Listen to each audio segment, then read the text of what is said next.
Hey there and welcome back to Seahawk Central News. I'm Isabella Pleasance. And I'm Hannah Creech. This week we will be discussing the destruction of Hurricane Dorian and North Carolina lawsuits against e-cigarette companies.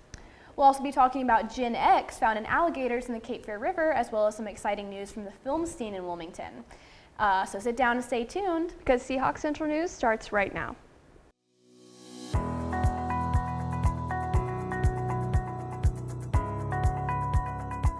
On Sunday, September 1st, Hurricane Dorian began to rip through the Bahamas, with some wind speeds up to 200 miles per hour.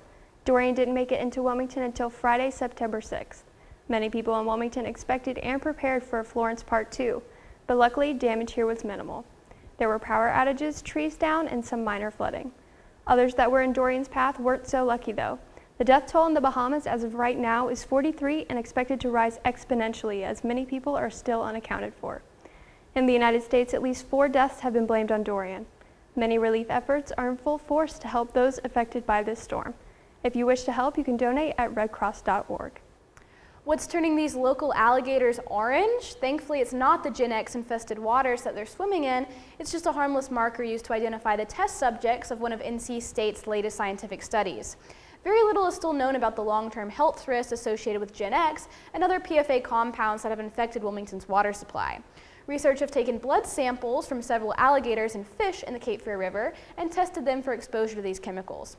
On average, these animals' bloods contain levels of PFAs that are 10 times higher than animals elsewhere in North Carolina. The results of this study are being used to pinpoint geological hotspots of Gen X and avoid future contamination. Today, you can't walk around pretty much anywhere without seeing E-Cig of some variation. NC Attorney General John Stein is attempting to put a stop to that. At the end of last month, he filed 8 new lawsuits against 8 different e-cigarette companies to go along with the lawsuit previously filed against Juul. He believes these companies violate North Carolina's Unfair or Deceptive Trade Practices Act. I spoke to a few students on campus to see how North Carolina's citizens feel about these products. I used to Juul in high school. I kind of did it because it was kind of like a trend, but then I realized it was kind of dumb and there was really no need for it. I feel like a lot of people are getting addicted these days for no reason.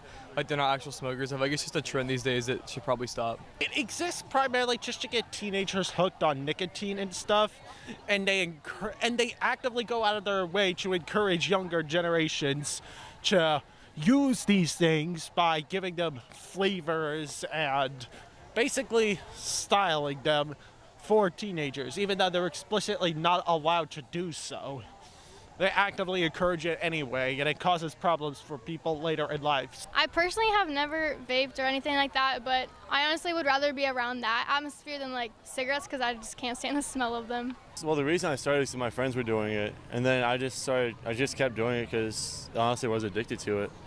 I guess like the feeling just started wearing off me, and it's just like the hype around it just started like going away, and started realizing like he started interfering with some of my friendships too, so wasn't really that much more fun for me anymore. It's upsetting, man, because so many people just 14, 15, 16-year-olds, they get to high school and they are introduced to them just because they're simple and sneaky and like they think it's cool, I guess, but it's really upsetting because nicotine addiction's a real thing, and I personally know people who struggle with it, and really, there's just better things to spend your money on and invest in rather than nicotine products, in my opinion.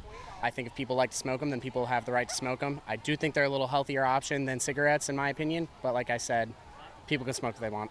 I have to add, that day I spoke to many people and it was difficult to find someone with a positive opinion on e-cigs. Maybe this means they're on the outs. It appears as though the feature film industry is returning to Wilmington just in time for fall. The second movie of the new Halloween trilogy, Halloween Kills, announced weeks ago that Wilmington will be used as a filming location. Not only that, but producers are also in search of extras from the area. They are especially interested in identical triplets, ventriloquists, those with vintage vehicles, and anyone with experience as a police officer, EMT, or firefighter. To apply and have your shot at being featured in a blockbuster film, you can send an email to ncmoviecasting@gmail.com. Halloween Kills stars Jamie Lee Curtis as she again battles the knife-wielding maniac Michael Myers.